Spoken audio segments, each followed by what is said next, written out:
Hello, friends, and welcome to our Saturday SPT Sutra Studies class. My name is Venerable Tarpa. Before we begin our class, let's take a moment to appreciate our kind and handsome community gathered here today. Today, I feel fortunate to sit as a member of this kind community in the safety and security of like-minded friends, sharing this present moment with others dedicated to the cultivation of goodness.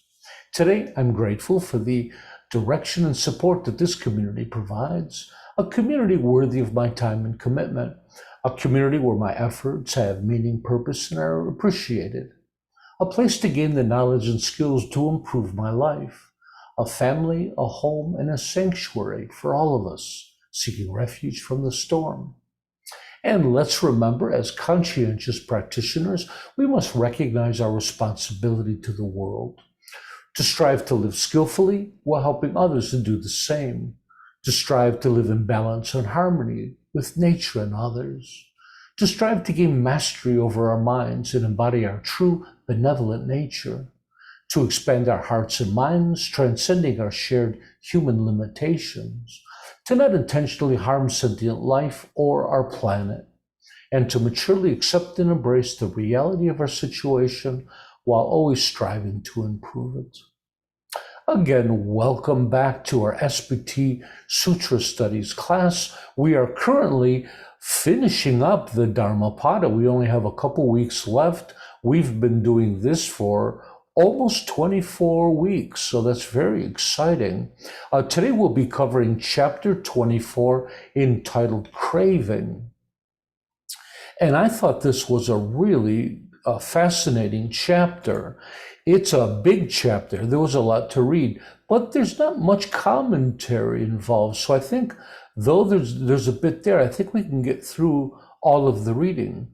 Do we have any volunteers for some reading? Neil, you can do some reading. Tom, would you like to read some of the sutras? Carol, would you be interested? I think Carol's read for us before. David, are you interested in doing some? I'd be Carol? interested. Yes. Okay, good. There we go. We got some readers. Very good. And I'll get everyone else to read next time. Okay. So with that said, let's put some material up here online for us. Okay. So this chapter is desire, and again, quite lengthy. So I think we're just going to do our best to read through these. Why don't we do some of these like two at a time, since there's quite a few here, and I'll keep the commentaries to a minimum because I think basically it's pretty self-explanatory. So Carol, would you like to start with 334 and 335? In people who live carelessly, craving increases like ivy growing around a tree. They race around day after day like monkeys in the forest seeking fruit. By this craving, you poison yourself. You are tormented in this world like a tree choked with ivy, and your suffering greatly increases. Thank you. Let's do the same over here. Neil, would you like to do 334 and 335? The craving of one given to heedless, living grows like a creeper. Like a monkey seeking fruits in the forest, he leaps from life to life, tasting the fruit of his karma.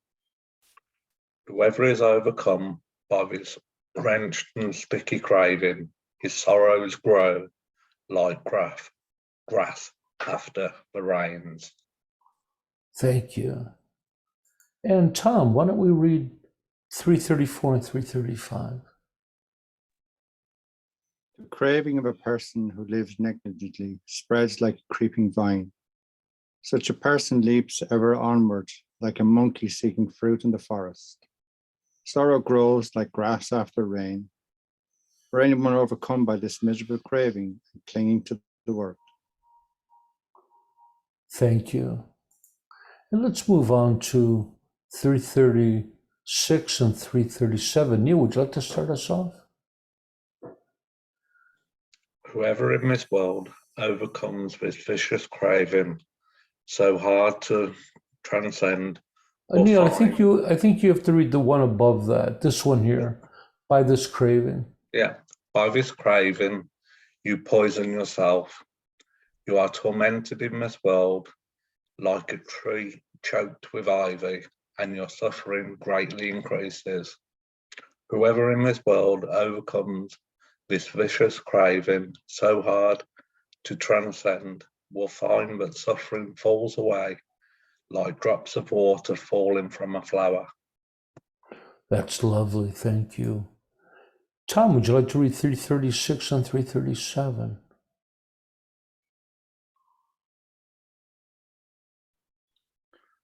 But whoever overcomes this wretched craving, so difficult to overcome, from him sorrow falls away like water from a lotus leaf.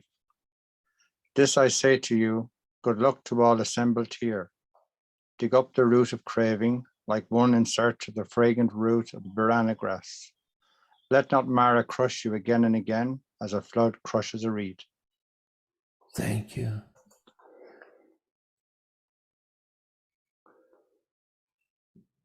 And Carol, can you read 336 and 337? Sorrow falls away like drops of water from a lotus. For anyone who overcomes this miserable craving and clinging to the world, this I say to you, good fortune to all assembled here. Dig out the root of craving as you would the fragrant root of banana grass. Don't let Mara destroy you again and again as a torrential river breaks a reed. Oh, thank you. So these verses really paint a picture of what the Buddhists think of craving. A couple things are important here is this craving and clinging to the world. This is the theme throughout it. When they're talking about craving, that's what they're really talking about. They're not talking about some kind of mild craving. They're talking about this clinging or craving to worldly pleasures and worldly things. And they also, throughout it, they talk about craving as this like this insensitive creeping weed that you think you're rid of it and it just keeps coming back, and if you're not careful it spreads and takes over the whole lawn. And I think the imagery is quite great in this. Neil, would you like to read 337 and 338? I give you good counsel. May you all take heed, cut craving at its source, for if you want the healing root, you must first cut down the plant. Even though a tree is felled, if its roots are undamaged, it grows again. When the propensities towards cravings are not destroyed, suffering will rise again and again. Yes, thank you. Carol, would you like to read 137 and 337 and 338? This I say to you, good luck to all assembled here. Dig up the root of craving, like one in search of the fragrant root of the. Did I read that before? No, I think that this is new. Okay. Let not Mara crush you again and again as a flood crushes a reed. Just as a tree, though cut down, sprouts up again, if its roots remain uncut and firm, even so, until the craving that lies dormant is rooted out, suffering springs up again and again. Thank you. And Tom, 337, 338? This I say to you, good fortune to all assembled here. Dig out the root of craving, as you would the fragrant root of banana grass. Don't let Mara destroy you again and again, as a torrential river breaks a reed. Just as a felled tree grows again, if the roots are unharmed and strong, so suffering sprouts again and again, until the tendency to crave is rooted out. Thank you. I'm puzzled. I didn't see this the first time I read it. I'm puzzled by 337 here in Gaten Chipels. He says, I give you good counsel. May you all take heed. cut craving at its source. So now that's clear. Buddhism talks about, all our afflictions. The way we deal with afflictions, we go right to the source, right to the root. But here's this funny thing. For if you want the healing root, you must first cut down the plant. I'm not familiar with that, and it doesn't ring a bell in other scriptures. They talk about cutting away these problems at the root, but I've never heard of some kind of a healing root, which makes it sound like the source of liberation is somehow, if we cut out the nasty root, there's a healing root that's there. First time I've ever read that. Neil, would you like to read 339 and 340? The torrent of fanciful desires, wrong ideas, and strong attachments will sweep you away if your mind is caught up in the 36 currents of desire. The streams are cascading down, the ivy takes hold and mounts the trees. When you see the ivy growing, use your good sense and cut away the roots. Oh, that's lovely. And here I wanted to point out, they talk about strong attachments, and that's what we're talking about in Buddhism. Of course, we all have attachments. We have attachments to loved ones and our kids, and they're perfectly fine. But what they're talking about here is strong attachments. We're talking about clinging and grasping at worldly things.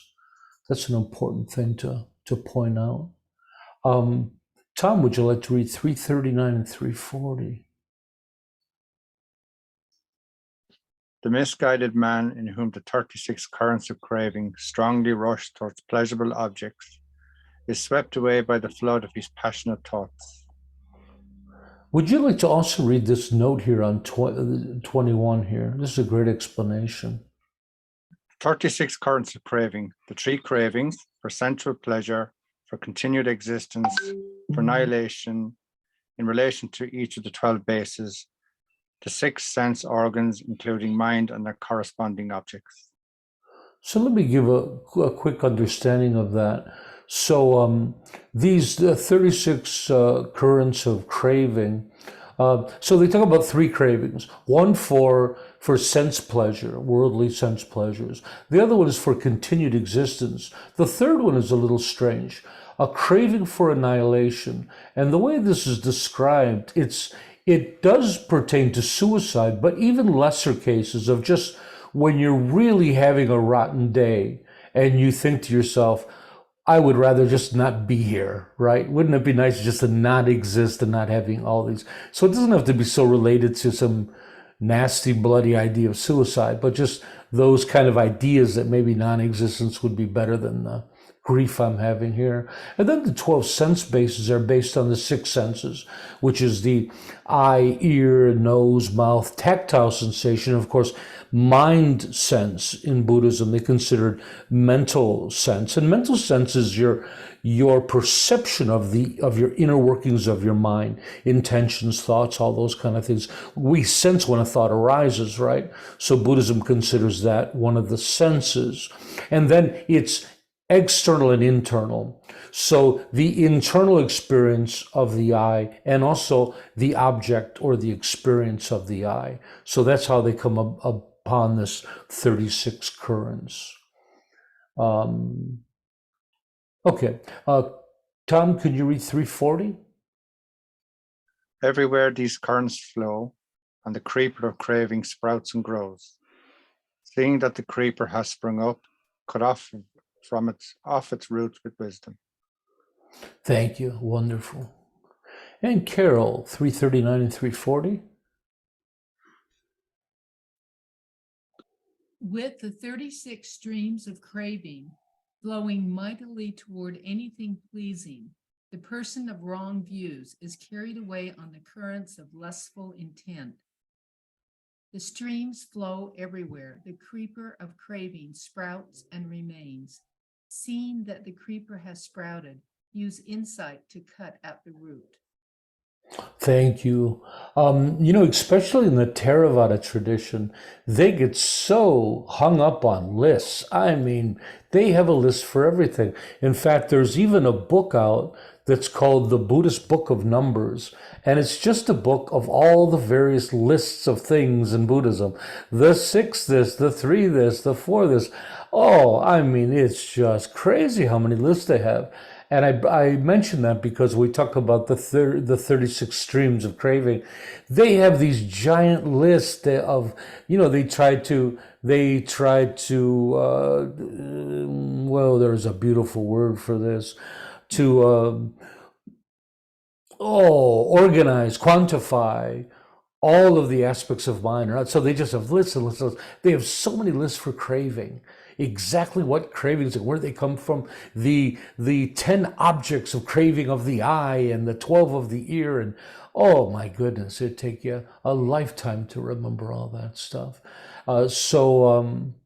That's quite fascinating. But they're also talking about here that this craving that they're talking about, how it keeps just sprouting up. And of course, it's sprouting up from the 36 streams. So they're talking about craving arises from our sense field, right? The sense organ and the object of it all. And it just can be overwhelming to us. And just, if we're not careful, it can just take us away. Harper, Yes, sir. Jen's asked, is that like Strong's Book of Martyrs? Can you say the title again? Strong's Book of Martyrs. I'm not familiar with the text. Is it a Buddhist text? No idea.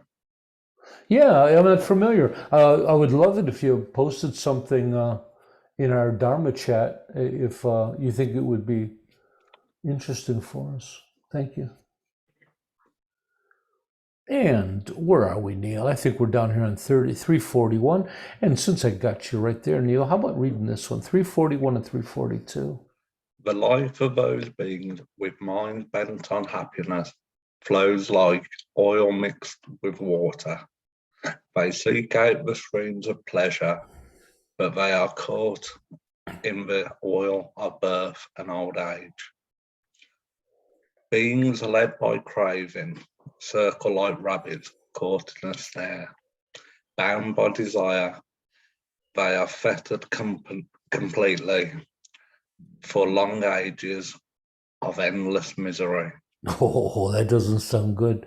Let me help with a little vocabulary here. So in this version, in 341, the first line, the life of those beings with minds bent on happiness.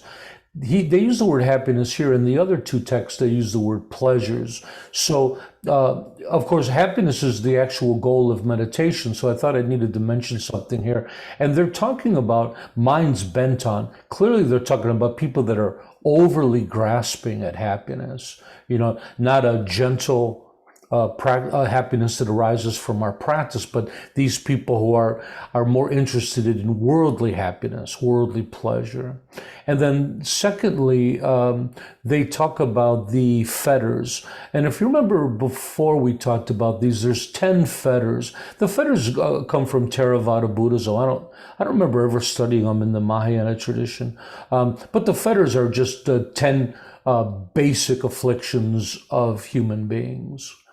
That which keeps us trapped in samsara. Oh, that's great. Carol, would you like to read 341 and 342? Yes. Flowing in from all objects and watered by craving, feelings of pleasure arise in beings. Bent on pleasures and seeking enjoyment, these men fall prey to birth and decay. Beset by craving, people run about like entrapped hare, held fast by mental fetters. They come to suffering again and again for a long time. That's a great definition of samsara, isn't it? And Tom, 341 and 342. When desire flows, pleasure arises. Attached to happiness, seeking enjoyment, people are subject to birth and old age. Surrounded by craving, people run around like frightened hares. Held by fetters and bonds, they suffer repeatedly over a long time. Thank you. And so in 341, I think that it makes it really clear. When desires flow, right? When we have all those desires going, pleasure arises, and clearly they're talking about worldly pleasures. Desire in Buddhism is always kind of seen as a non-virtuous thing. Often in school, we would talk about desire would be the negative, and then for something positive, like we wouldn't say, I have a desire for enlightenment. We'd say, I have a wish for enlightenment. So they would use slightly different vocabulary. Attached to happiness, again, people that are really grasping at it, right? A neurotic kind of grasping at happiness, seeking enjoyment or pleasure, right? People are subject to birth and old age. They're subject to samsara. Tom, would you like to read 342 and 343? Beings led by craving circle like rabbits caught in a snare. Bound by desire, they are fettered completely for long ages of endless misery. Beings led by craving circle like rabbits caught in a snare. The monk who wants to be free from attachment should never let craving appear. Thank you. I thought maybe we read that already. Okay. So many are similar. Neil, would you like to read 342 and 343? Beset by craving, people run about like entrapped hare. Held fast by mental fetters, they come to suffering again and again for a long time. Beset by craving, people run about like an entrapped hare. Therefore, one who yearns to be passion-free should destroy his own craving. Thank you. And Carol, 342 and 343. Surrounded by craving, people run around like frightened hares, held by fetters and bounds. They suffer repeatedly over a long time. Surrounded by craving, people run around like frightened hares, seeking dispassion. A monastic should dispel craving. Lovely. And we have this idea of passion and dispassion in Buddhism. And again, in the West, we often see passion as a wonderful thing, right? He has a passion for his studies or a passionate artist. And in fact, it's something that we all kind of aspire to, right? We ask each other, what are you passionate about in life? And I used to think that it was just a translation thing, that in the West, we just had a different idea of passion. But recently, when I think more about it, when you look at the actual definition of what passion is, which is, I'm not actually sure what they defined it as. Let me see if I have a quick definition. A strong feeling or emotion, the trait of being intensely emotional, something that is desired intensely, an irrational but irresistible motive for a belief or action, a feeling of strong sensual desire. So now if you see those correctly, I wonder if what we aspire to is as far as passion goes, it is actually something that Buddhism says, as much as it seems wonderful, that it still is a neurotic kind of a tendency, right? It's not just wanting to paint a beautiful picture. When people are really passionate about it, you know how irritated, passionate people can become, right? They block out the world. They yell at people around them. They put everything they have into something, oftentimes kind of forgetting about their families and kids. So in a sense, passion, we really have to kind of look at. Maybe Buddhism is correct that the whole idea of passion in any form is a bit on that attachment, grasping, craving, desire side of the equation.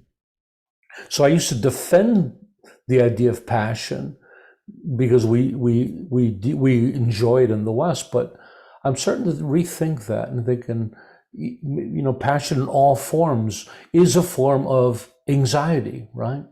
There's this intense energy that comes around to it. And yes, it accomplishes, doesn't it? When we're passionate about things, we accomplish, and then we can show off to everybody, look what I did. But from a Buddhist standpoint, is that a healthy quality in any way? And something worth thinking about. Carol, would you like to read 344? He escapes from misery, fleeing the woods of attachment. But look how the freeman runs back to the forest. Look how the prisoner returns to his cell. Thank you. And thank you. Tom, would you like to read 344? There is one who, turning away from desire for household life, takes to the life of a forest, that is, of a monk. But after being freed from the household, he runs back to it. Behold that man. Though freed, he runs back to that very bondage. Thank you. Neil, 344. We got one line up here. Oh, clear of the underbush and out of the forest. Someone attached to the forest runs right back to it. Come, see that freed person run back into bondage. Thank you. And I think Buddharakshita defines these for us. Turning away from desire is the householder life. Taken to the life of the forest is the renunciant, is the practitioner. Yeah. And of course, here they're just warning us that even those who are freed, if they're not careful, like that creeping weed, the world will pull you right back in again, and you'll be right back into prison once more. And again, it tells us he escapes from misery. So they're talking about passion. It is kind of a binding, right? You're bound to that work that you're passionate about. And think about what kind of dichotomy it creates, right? Thoughts of failure, you're passionate about some music you're recording or a painting you're making, and if it doesn't come out well, then we suffer terribly from it, right? And oftentimes when it comes out well, like when I was a musician, you performed well, you still get on yourself and you think you could have done better. So maybe that whole world of passion is nothing but a miserable world, and really calling people free of any passion is a better way of existence. So I might change my mind on that. Neil, would you like to read 145 at the top of the page? The wise man knows the strongest fetter is not made of iron, rope, or wood. The firmest bonds are attachment to spouse, to children, to jewels, to goods. And read the next one as well, 346. The wise man knows these are the strongest fetters, the easiest to bind one and the hardest to escape. The wise cut these bonds and without looking back, renounce the world, giving up the pleasures of desire. Thank you. Carol, would you like to read 345 and 336? This is not a strong feather, the wise say, which is made of iron, wood, or hemp, but the infatuation and longing for jewels and ornaments, children and wives. That, they say, is a far stronger fetter, which pulls one downward, and though seemingly loose, is hard to remove. This, too, the wise cut off. Giving up sensual pleasure and without any longing, they renounce the world. Thank you. You read that lovely. Oh, Tom, would you like to read 335? This is 335, 336, and 337. So go ahead and read this. Oh, I'm making a mistake. Oh, they put the numbers here, but it's these two here. So start up here. It's not a strong bond. It's not a strong bond, say the wise, that is made of iron, wood, or grass. A strong bond, say the wise, is fatuation with jewels and ornaments, and longing for children and spouse. That bond is weighty, elastic, and hard to loosen. Having cut even this, they go forth, free from longing, abandoning sensual pleasures. Those attached to passion are caught in a river of their own making, like a spider caught in its own web. But having cut even this, the wise set forth, free from longing, abandoning all suffering. Thank you. And since Gil Fransdale combines all three, how about if I just go through and I'll read the last verse for him. Beings are caught in strands of desire and attachment. They are caught like spiders in their own web. The wise cut through these bonds and renounce the world. They slip out of all of their suffering without a backwards look. And we'll get to 337 here.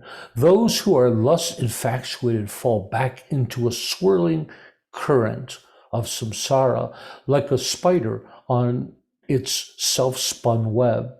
This, too, the wise cut off. Without any longing, they abandon all suffering and renounce the world. So this is here we go. This is an interesting one to ponder. So they're talking about, regular materials of the world aren't a problem. It's these other things that we really get caught up in. Jewels and ornaments. And of course, nowadays that means technology and nice clothes and worldly things, right? But longing for children and spouse. So here they're really, and maybe this is really written more towards monastics, and maybe this again has more to do with Buddhaghosa, who rewrites a lot of this for the Theravada tradition, and they kind of write it in a pro-monastic kind of a voice, meaning that this seems to be speaking to people and saying, give up your families and your kids and be a monk and move out to or a renunciant, move out to the forest and practice. But again, I don't believe a binary dogmatic or a binary black and white approach is correct. It's a spectrum. So on one end of the spectrum, we have a very big, busy, noisy family. At the other end, we have solitude away from it all. We're all at a spectrum between the two of those. Having kids and a spouse, they can be a great comfort in the path. If you have a spouse that practices with you, if you have your children who practice with you, if you have a household of Dharma that you're all meditating together, you're all practicing together, seems like that would be a great advantage on the path, right? So again, I don't like the binary kind of language that a lot of the Dhammapada falls into. This definitely lacks wisdom. The wisdom is seeing that spectrum. It's a certain type of family life that could be problematic on the path. That's my view anyways. And then they talk about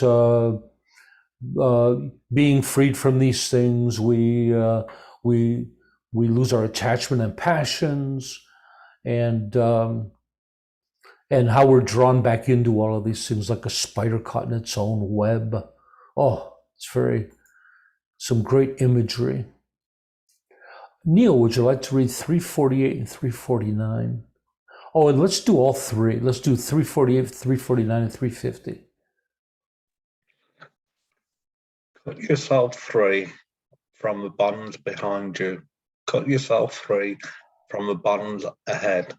Cut yourself free from the bonds around you. Cross over existence, birth, and old age will cease to be when your mind is completely free. Yeah, Neil, let me interrupt you for 1 second. When there's a dash between words here, it works like a period in this text. It's hard to read. Yeah. Let's read 349. Churned up by your fantasies, strong attachments make things look attractive. Attachments increase your cravings. Strengthening bonds and bind you. Those who are always mindful, who joyfully quiet their fantasies and meditate on what they do not like, only they will change themselves and cut the bonds of Maya. Great job. Carol, would you like to read 348 through 350? Let go of the past, let go of the future, let go of the present, and cross over to the further shore of existence. With mind wholly liberated, you shall come no more to birth and death. For a person tormented by evil thoughts, who is passion dominated and given to the pursuit of pleasure, his craving steadily grows. He makes the fetter strong indeed. He who delights in subduing evil thoughts, who meditates on the impurities and is ever mindful, it is he who will make an end of craving and rend asunder Mara's fetter. Oh, you read that very nicely. That is some tricky vocabulary. And Tom, would you like to read 348, 349, and 350? Let go of the past, let go of the future, let go of the present. Gone beyond becoming, the mind released in every way, you do not again undergo birth and old age. For people who have agitated thoughts and intense passion, and who are focused on what's pleasant, craving more and more, indeed they strengthen their bonds. But those who delight in calming their thoughts are always mindful, and cultivate a focus on what is unpleasant, will bring an end to craving. They will cut Mara's bonds. Oh, thank you. That was lovely. So first, it's kind of interesting. Let go of the past, let go of the future, let go of the present. So we're all always actively trying to be in the present moment, right? We're trying to focus on that. But it seems like at some point in our practice, even that we let go of. And that sounds like a profound state. It also, I wonder if it's also alluding to the fact that the other shore of liberation, when we're no longer in the cycle of rebirth, if it seems to be beyond time. But I've never heard anything like that. I'm just sharing it. Released in every way, huh? And then when people have agitated thoughts, intense passion. Yeah, I see again, it's just the idea of intense passion. I think it's okay to be a passionate parent, but here again, it does have the neurotic quality to it. Okay, now the last one I wanted to talk about was this one. Those who delight in calming their thoughts. Isn't that a pretty picture? I like that one. Here's the line.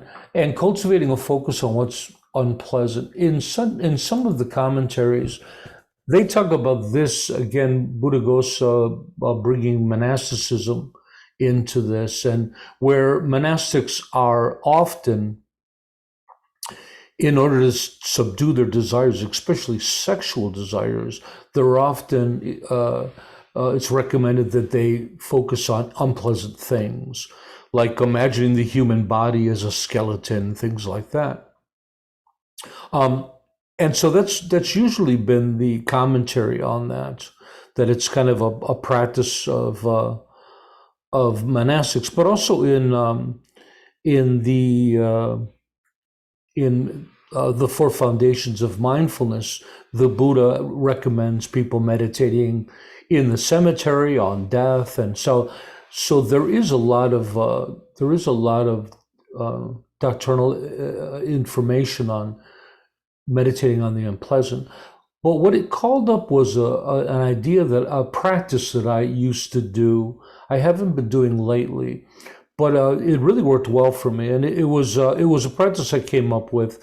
The idea was that throughout the day I would contemplate first on the most beautiful thoughts I could think of, and then secondly on the most awful things I could think of. And what it would do, it would give me a really balanced kind of an emotional state. By remembering those extremes, it kind of really helped me to stay in the middle of it all. So I would think of something beautiful, like a beautiful child smiling or something like that, and then think of something that really made me sad, people suffering without food or something. But it was a practice that really grounded me, and I really enjoyed it. And I wonder in some ways if they're kind of pointing to that of course we're often focused on the pleasantries in practice because we're often talking about what nirvana is and all the wonderful things that arise from it and the awakened states.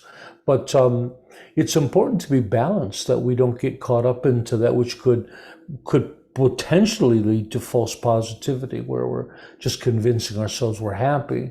So I found that to be a really grounding practice for myself, and I encourage you to try it out yourself. And we are on to Neil. Can you read? Oh, let's have Carol start this.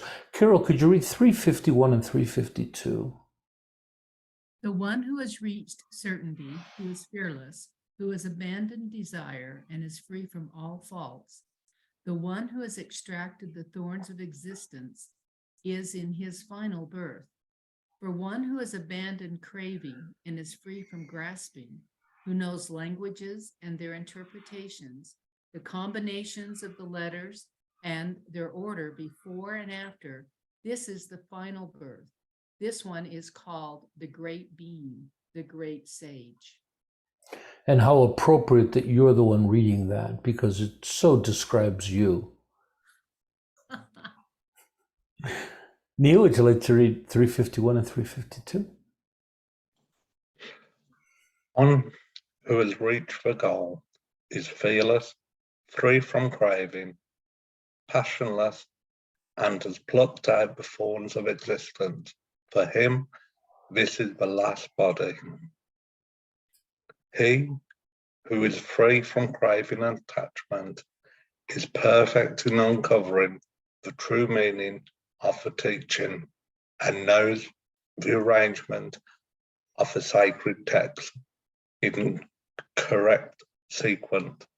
He indeed is the bearer of his final body. He is truly called the profoundly wise one, the great man. Thank you. And Tom, 51 and 52. Fearless, free of craving, and without blemish, having reached the goal and destroyed the arrows of becoming, one is in one's final body. Free of craving and grasping, skilled in words and their usage, knowing the order of the teachings, what precedes and what follows, one is said to be a great person of much wisdom in one's final body. Oh, there's some great language in this, isn't there? I particularly like the one, he who has extracted the thorns of existence. So it seems like this is a high practitioner, and this would be considered a bodhisattva. A bodhisattva is someone traditionally in his next life will become a Buddha, or something similar to that. But so the idea is they're in this world now, but they've extracted the thorns. It's no longer painful, and they won't take rebirth. I thought that was great. And then we have this line here: "He who has destroyed the arrows of becoming." That is so cool, isn't it? And then we talk about in 352. This is just a wise, educated person who knows the Dharma. So in these days, people who understand reading and writing would have been very few. So they're talking about an educated, wise person who knows the teachings. This is the kind of person that this will be their final birth. And Tom, would you like to read 353? I have overcome all, I realize all. I am free from defilements in all things. I have abandoned all, extinguished craving. I am free, as I have manifested all knowledge. Who could teach me? So it's important to know in this verse that according to the notes, that this is the Buddha speaking about himself. So, Tom, read it one more time. And let's keep in mind that the Buddha's talking about himself here. I have overcome all.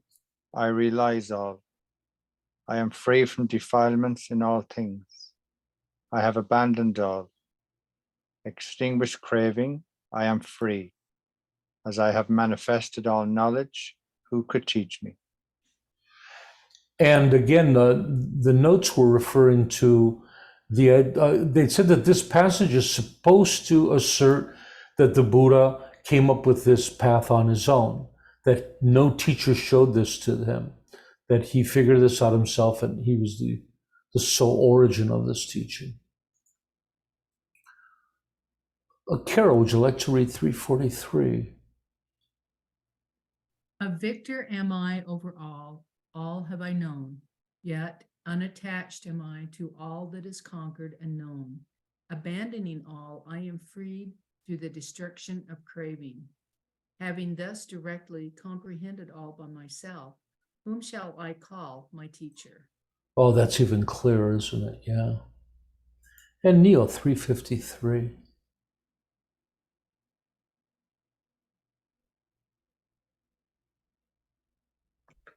I am all-conquering, all-knowing, stained by nothing, letting go of everything, released through the destruction of craving, and having known directly on my own, whom could I point to as my teacher?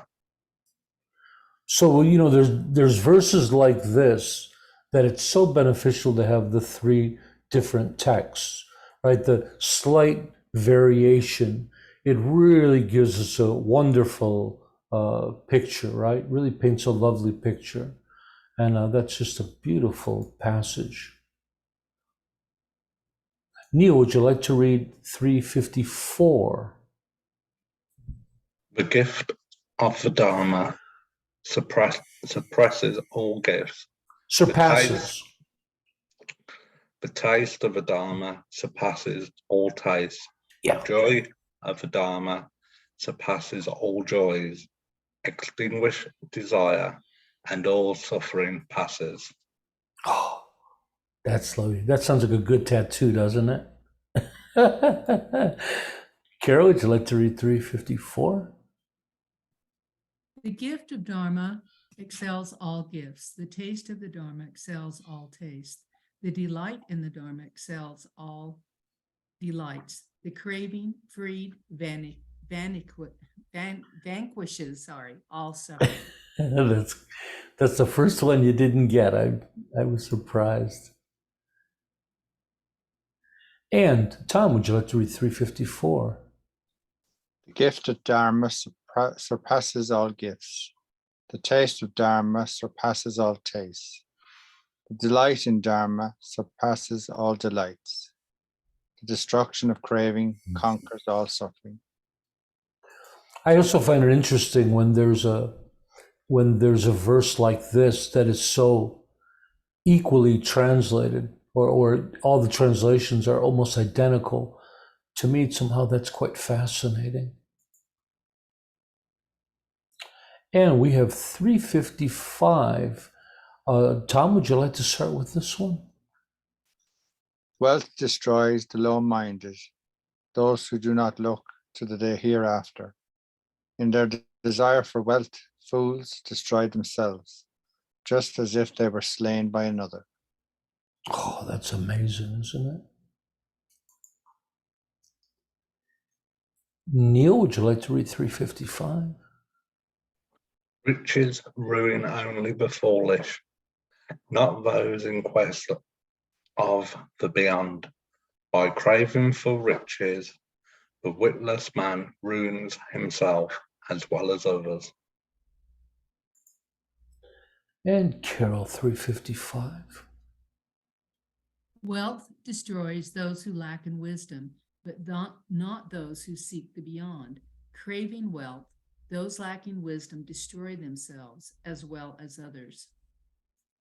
Boy, so many images of people come to mind, mostly like from from media, these people that are just so set on greed and wealth, and you can watch them on television. They end up doing criminal acts and then going to prison for those things. And this is just so true, right? People just destroy themselves in the pursuit of wealth. Carol, would you like to read 356? Beings polluted by attachment are like fields blighted by weeds. If you would reap abundant fruit, give to those who are free of attachment.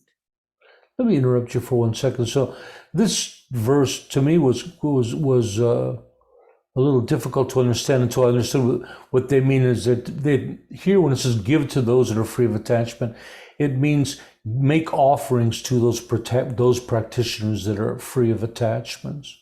Can you read 357? Beings polluted by hatred are like fields blighted by weeds. If you would reap abundant fruit, give to those who are free of hatred.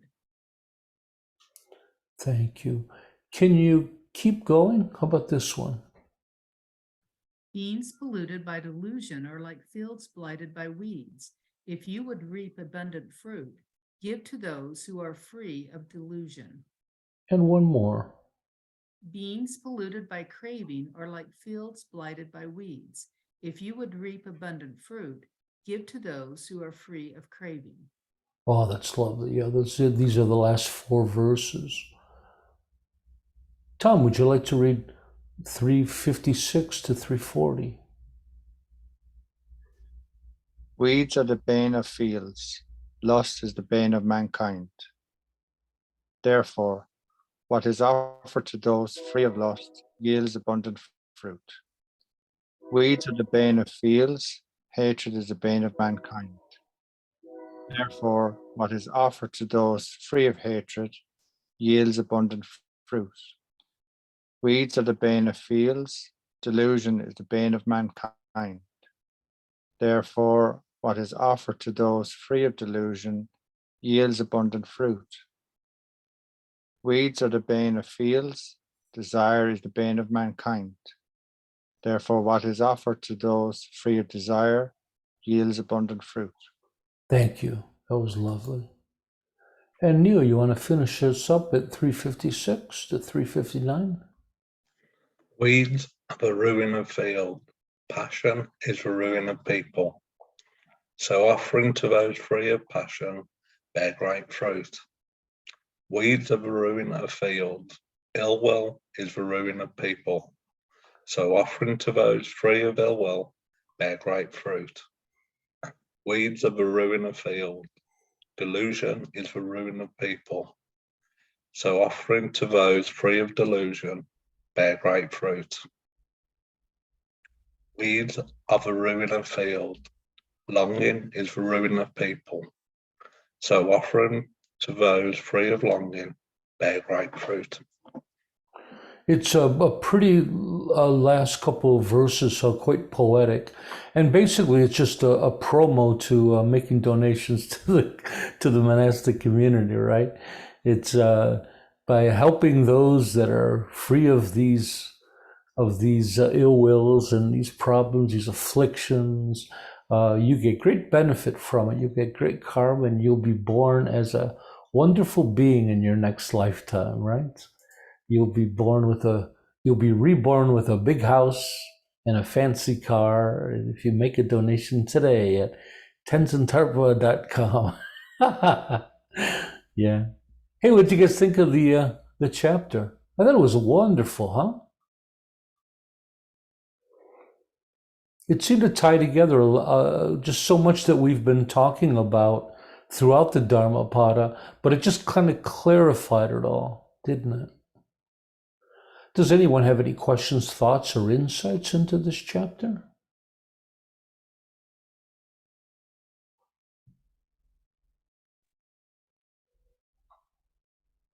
I thought most of it was pretty self-explanatory. I didn't feel like I needed to comment much on it. It was one of the more poetic verses, wasn't it? I was going to say that, Tarpa, maybe because my brain's a bit foggy, I didn't get any sort of deep insights into it, but it was really warm because it was so poetic.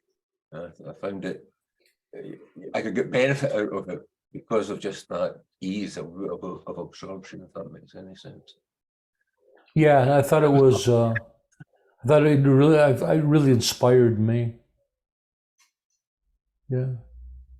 Well, you're really lucky because you just happen to have a monk here that's going to tie it all together for you and let you know what you missed and all the deep stuff that you might not have gotten. Okay. So on that note, why don't I summarize what we did today, as I like to do. So in conclusion, in this chapter on craving, they lay out the disadvantages of craving and strong attachment and the benefits of overcoming them. It seemed like that was the main focus here. Attachment to the pleasure of desire. Oh, I'm sorry. So they use a couple phrases that I thought were quite interesting that help us understand what they really mean by craving here. And they talk about it as the attachment to the pleasures of desire. I thought that was a great line, the pleasures of desire. And then they also said the neurotic clinging and grasping to pleasure and happiness, right? This is what they're kind of talking about. The chapter also talks about how those who live careless, unexamined lives, focused on worldly desires, are like monkeys leaping from branch to branch, seeking out their next pleasure. And of course, that must be where that funny story of the monkey mind comes from, that the monkey just reaching out for branch after branch after branch, chasing his desires. They describe craving in here. They use some great language. They describe craving as poisonous and tormenting. This is cravings, right? Vicious, polluting, wretched, sticky, one of my favorites, and miserable, like a creeping vine that chokes the tree or a rabbit caught in a snare. They compare it to a jail cell and a spider's web. And they describe those who have transcended craving and strong attachment at its root as being great beings, a great sage, a victor, fearless, free of all faults, free of all blemishes, a free person having reached the goal. That was a lovely line, a free person having reached the goal. Those who have destroyed all of the arrows of becoming, a great person of much wisdom. Those who have extracted the thorns of existence and they are the bearer of their final body.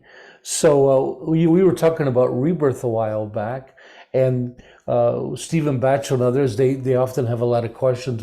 Did the Buddha ever believe in rebirth? And we're just finishing the Dhammapada now, and I think it's pretty clear that clearly the Buddha believes in rebirth. I mean, it's just throughout all the sutras. Every other verse is a line about having another about rebirth. And so that doesn't necessarily mean we have to believe in it, but it's important, I think, to make the distinction that it seems the Buddha does believe in rebirth himself, and he teaches rebirth. And for whatever the reasons, you'll have to decide for yourself. And this text also tells us to be vigilant and cautious that this desire, this craving, this strong attachment doesn't resurface like a freed prisoner running back to their cell. And there's also not much, but a little bit of advice on how to free ourselves. It seems like this verse kind of points out the dichotomy between desire and freedom from desire. But they do mention a few things. They talk about destroying craving and strong attachment at their root, which is what Buddhism always likes to do. It doesn't like to put a Band-Aid on a wound. It likes to go right into surgery and fix it so you won't have problems with it ever again. Also, to be mindful, that was one thing they recommended. And a beautiful line, be joyfully quieted. Joyfully quiet your fantasy. I think the original was, I wrote it here wrong, joyfully quiet your fantasies. I think that's what the original was from the, and I thought that was, anytime I find joy in the scriptures, it always lights up. I think joy is a great thing for practice. But to joyfully quiet your fantasies, and by balancing your perspective, by contemplating both the pleasant and the unpleasant aspects of life. In the chapter, it doesn't mention contemplating the pleasant, it just says the unpleasant. But I'm sure that this is the proper understanding of it, that we need to have a balance between both. So in Buddhism, we would say it in a different way. In Buddhism, we would say transcending ignorance at its very root through the development of right view. So that's the take on how we get rid of desire, right? Desire arises from ignorance. Ignorance to what? Ignorance to the big topic we've been talking about. Ignorance to how self exists, meaning ignorance to your true nature and the true nature of reality. From that, fear arises, desire arises. And so in Buddhism, that's how we free ourselves from craving, by transcending ignorance at its root through the development of right view. And I'd like to remind everyone that these sutra teachings are meant as practice instructions. So in order to get the greatest benefit, we need to engage fully with them, utilizing the three great objectives of study, contemplation, and meditation. Your work this week is to discover how these teachings apply to your daily life, transforming them from words on a page into living Dharma. And I would say with this week, it's contemplating this class and looking at your life and how much effort are you putting into worldly concerns? How much effort are you putting to escape these things? Where do you lie on this spectrum between, Dharmahood, we could call it, being fully immersed in Dharma, and being fully immersed in worldly concerns and worldly pleasure. It's hard to just be all the way to the Dharma side, and that's okay. You need to be on you're probably on a spectrum there, and just figuring out where you are and maybe learning how to move yourself in a more dharmic direction. Next week, we'll be finishing the Dhammapada with a Saturday teaching on chapter 25, which is entitled Bhikkhu, meaning monk. And on Sunday, we're going to do another sutra class on chapter 26, the last chapter, entitled The Brahman. And the Brahman is often, that's a word that means more like Bodhisattva or Buddha. And the reason we're doing two classes next week is because I have a trip overseas for work, and I wanted to get these sutra studies finished so I have my weekends a bit more free when I'm traveling. So it'll be exciting to do. Then we're going to have a short break in our sutra class just while I'm away. I'll be back here in the States in about 3 weeks. Our next sutra class will begin, or when our sutra classes resume, it'll be on Saturday, May 13th. And we'll be studying the Dharmapada Sutra. I have such trouble with Pali language. If it was Tibetan, I wouldn't have any problems. But this is in English, it's translated as the setting in motion of the wheel of the Dharma Sutra. And it's the Buddha's first teaching, which includes the Four Noble Truths, the Eightfold Path. It's one of my personal favorites. I think it's just an astounding Sutra. And I thought that would be a lovely next thing to work on.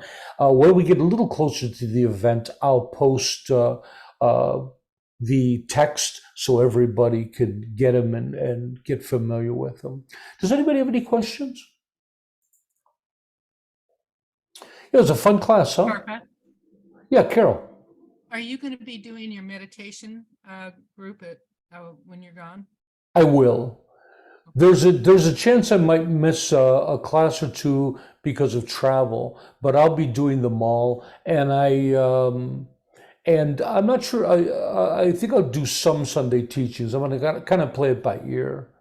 The thing about it is when I travel, I'll be in European time, so class time is like 7, 8 o'clock in Europe.